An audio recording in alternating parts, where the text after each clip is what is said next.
Hello everybody, welcome to this week's video. Well, it's not this week, this is this midweek's video. We've got a bonus video, but a lot of you have asked, so we're going to answer as best we can. And basically the question is, how do we move to Portugal?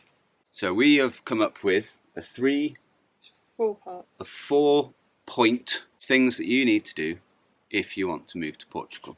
And if you specifically want to buy like a cheap farm or a property here.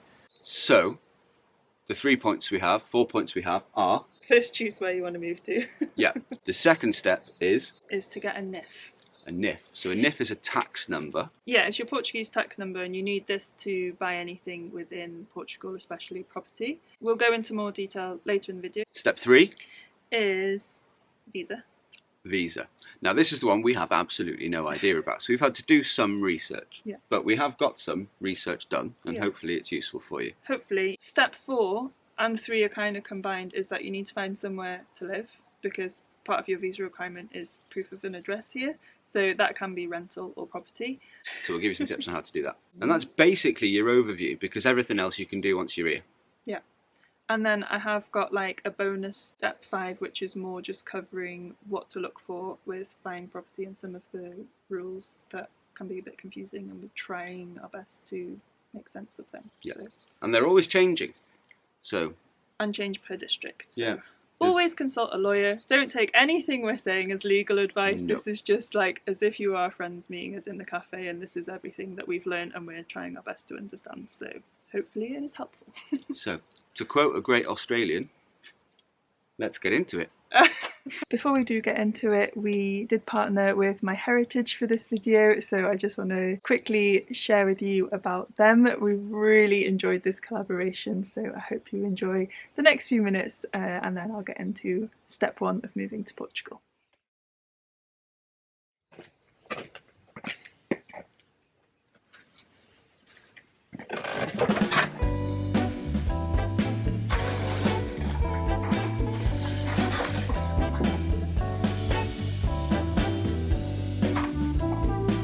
That's weird.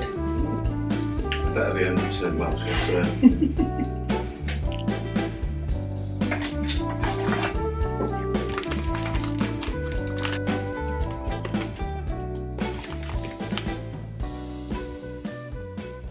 Okay, it's an exciting day because Iwan's DNA results have come through. Mine came through a few days ago. We wanted to film our reactions together. What do you think?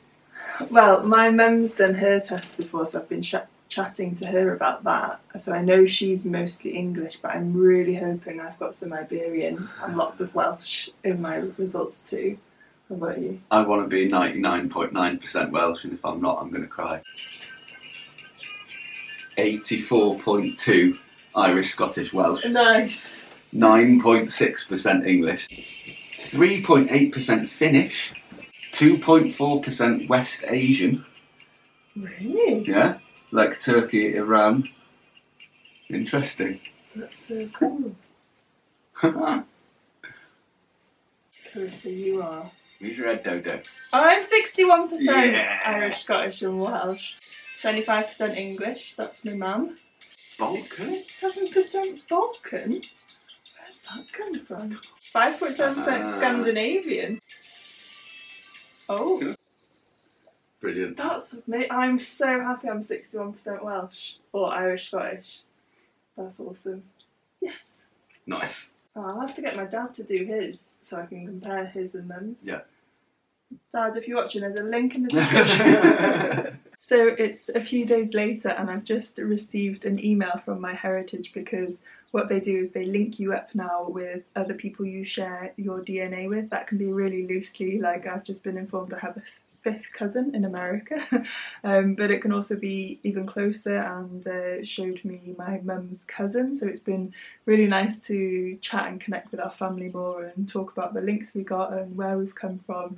I think because we're far away from our family living here, it's been such a nice experience to feel more like connected that way, and learning about who we are. Like, I had no idea there was like Balkan and Scandinavian somewhere in my bloodlines. We've really enjoyed doing this collaboration. So thank you so much to MyHeritage for working with us. It was so exciting getting the results and the anticipation of what are we going to be. MyHeritage do have a promotion on at the moment, and you'll find a link in our description if you would like to check them out.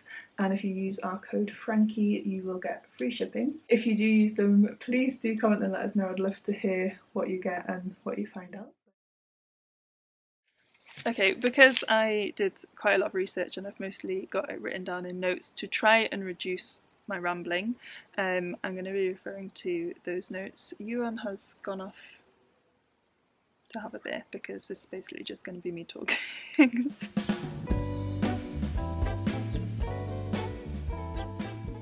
Most of these rules would apply to anywhere within the EU. I would highly recommend Portugal because it is a wonderful country. It has amazing healthcare, the people are really friendly, it's one of the safest places in the world, really low crime rate, and an amazing culture and amazing weather. Also, one of the other benefits is that some of the more rural regions, like here in the central region, the Beira Baixa, you can find very cheap land and houses, especially if you're coming from Northern Europe where houses are very expensive. So comparatively for us, it's very cheap here. If you're looking at different regions of Portugal, the north tends to be cooler, a lot more rain.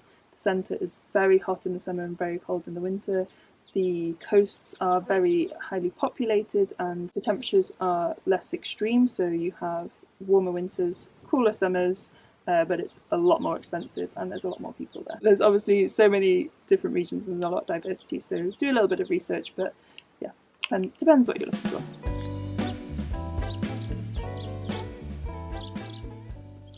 So step 2 of moving to Portugal would be that you need to get your NIF, which is your Portuguese tax number. You'll need this to make a purchase of a property and just for a lot of other things within Portugal. Also to get your residency you need your NIF. We got ours with our lawyer as part of our purchasing of the land process. She did that for us for free. It's quite a simple process from within Portugal if you speak Portuguese. However, there are quite a few online services that offer this for you if you'd rather go down that route. They are a bit expensive for what they're doing, but I think for the ease that it adds, and I think they will also open a bank account for you, that is one option, but you could also just wait and once you found your lawyer, do that with them as part of that process. So the NIF here in Portugal is referred to as the contribuinte. I think I'm saying it correctly, which means that contribution. You'll often get asked this when you're buying anything. So you do a supermarket shop and they will ask you, do you want your NIF or your contribuinte? I can't pronounce it today. And if you're like, what are they asking for? It's for your NIF and it's for tax reasons. And then the other thing would be a bank account, because you will also need this for the property purchase. Again, our lawyer did the whole payment for us, so we just transferred the money to her and then she made the payment. We actually didn't get a bank account till 2 years living here. We use Revolut, which is a brilliant service, not sponsored by them. I'll leave a link to them in the description. We found them brilliant when we were travelling all throughout Europe. That's what we used and that's why it took us so long to get a bank account. But now we finally have one, and that does make a lot of things easier having a Portuguese bank account.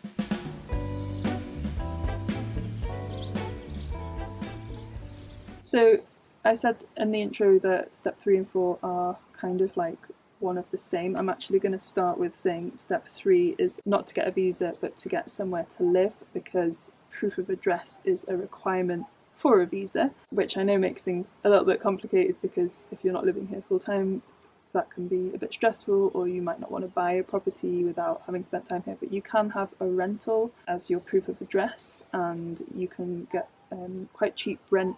I think you could easily find something for €300 a month. That would be a good base point and you can use that within your visa application. If you just want to take a leap and buy a property, I'll go into a few more little details towards the end about more of that process. When you want to try and find somewhere to rent or to buy, there's lots of estate agents in Portugal. There's Remax is one of the big ones. I would also recommend looking on Facebook.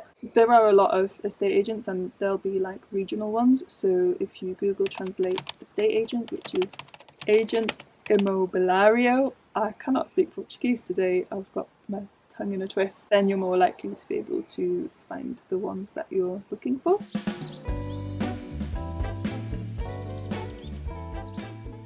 Okay, step 4. This is one of the biggest questions we get asked, and the one that I had to do the most research on. We get asked a lot about visas and how are we living in Portugal full time, because obviously the UK left the EU, so now visas are a thing. We were really lucky that we got in by the skin of our teeth. We moved here at the end of 2020, and under the withdrawal agreement we were able to apply for a 5-year residency, which we were easily granted. There weren't really any specific criteria. I think we just had to have an address. But now things have changed. Yeah, I will do my best to summarise visas for you guys with zero experience. Again, please do not take this as like full legal advice. Yeah, people don't know where to start, so I thought I would try and offer some advice. I will also leave a couple of links in the description about visas where I did some of the research from, so you can read more fully there. There is some other options. You can have Portuguese family reunification, so you could marry someone Portuguese. You could become a student here, or you could also try and get citizenship in any other EU country. Say if you had a link to Ireland and you could get an Irish passport, then you could move here because you'd be considered within the EU. But if none of those options are available to you, then there are 3 visas, I believe, that people can go down. First one, which I'm not going to talk too much about, is called the Golden Visa, and the reason I'm not going to talk too much about that is because you need at least 250,000 euros worth of an investment to put into Portugal, I think, to be able to get this visa. So I don't think that's going to be too available for most people, but that is an option if it is available to you. So the other 2 are therefore then the D7 visa and the digital nomad visa. So the D7 visa, as far as I understand, the financial requirement is the same as a month's minimum wage in Portugal, which is currently 820 euros. But as far as I'm aware, this needs to be like a very stable and passive income. I may be wrong, so please let me know if I am, but I think that's why there's a complication with applying for that one, is like not all income is considered, so it can be a bit difficult. If, say, I think it would be like if you have a rental property you're getting rent from, that would be considered, and if you're younger and haven't had time to build up your capital, then that can be a bit more difficult to achieve.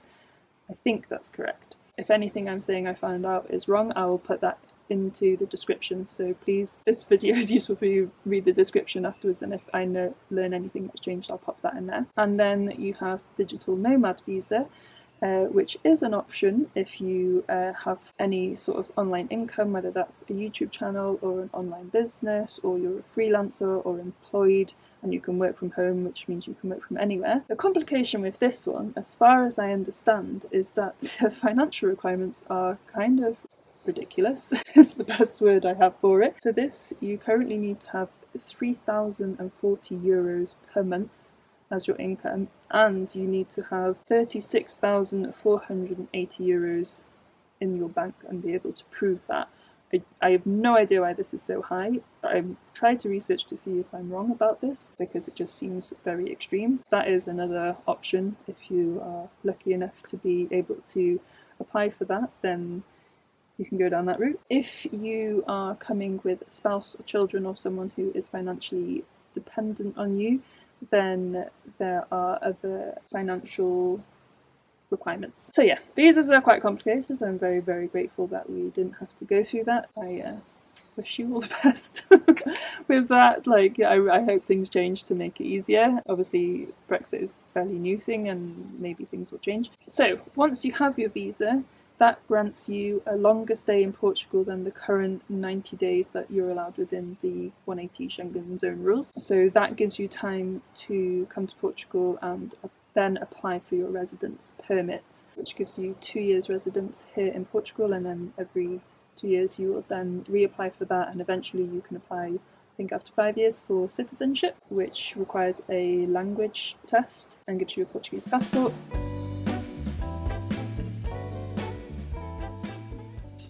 The bonus step 5 that I want to talk about is buying land or a house here, and any tips or advice I can give you on that, because that is something we get a lot of questions about. So if you have found somewhere that you would like to live, I would recommend joining the Facebook group of that area, because this is where we found like our lawyer, our architect, and I see lots of land and houses to rent and houses for sale shared on local Facebook groups. One other strong recommendation I'd have is to not buy something before you've seen it.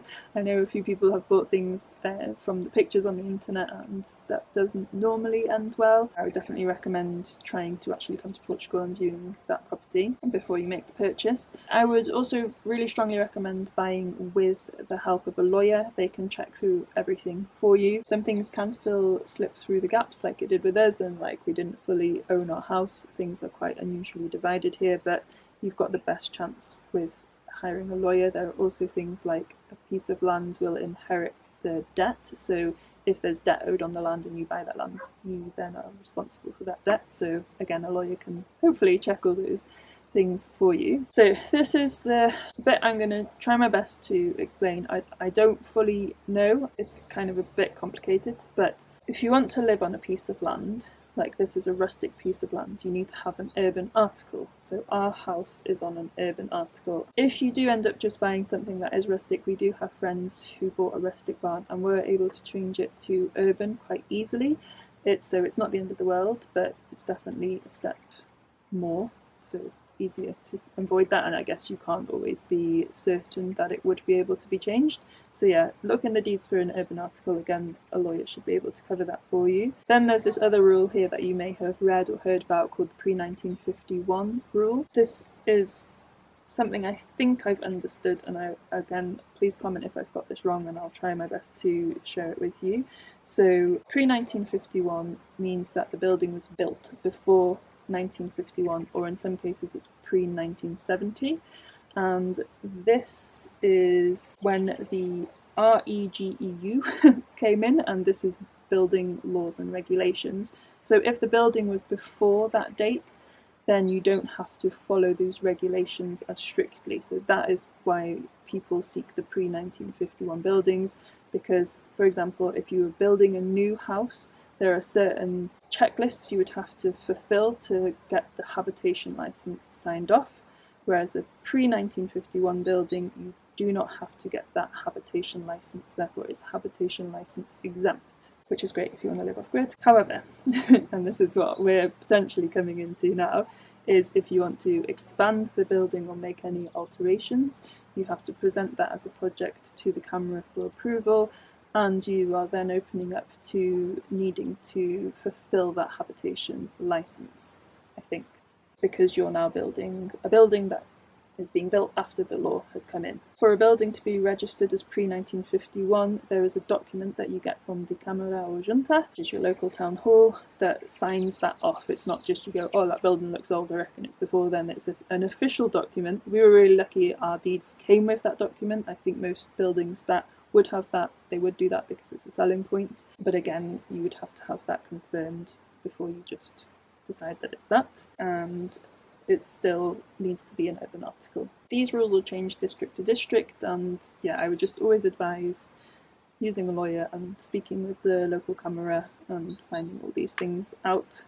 But hopefully this is just helpful to know what to kind of like look for. One other thing I just want to note is like, don't arrive expecting things to be done the same way they are in your country. Things are done differently in Portugal, and I think it's better to like embrace that culture rather than expecting it to be different. If it's going slower than you like, then grab a beer and go sit in the sun and slow down too. Like, that is like one of the beauties of Portugal, is like that it's a slower pace. So yeah, things are done differently here, and I think the more you can embrace them, the easier you will find the whole process. We get asked quite a bit about like the size of land people should buy. This is such a personal thing, I think, but the only thing I can say is we have 1.7 acres, and we think that's kind of a perfect size for us. We really enjoy having that kind of size. It's not unmanageable, but if you wanted to have like a lot of animals, you'd want something bigger. If you want to spend less time clearing land, you might want something a bit smaller. But yeah, I think around 2 acres is a really nice size personally. Once you found your perfect piece of land or house that you would like to buy, from our experience, our lawyer then took care of the full process from us. She helped us to make the offer, all through to like signing the deeds at the notary's office, and for us to actually get the keys, that was all done with them. So we kind of didn't really have to figure too much out about that. There is one other thing with buying rustic land. There is a rule with rural property that the neighbour has the priority of the sale. So say for example this piece of land next to us was for sale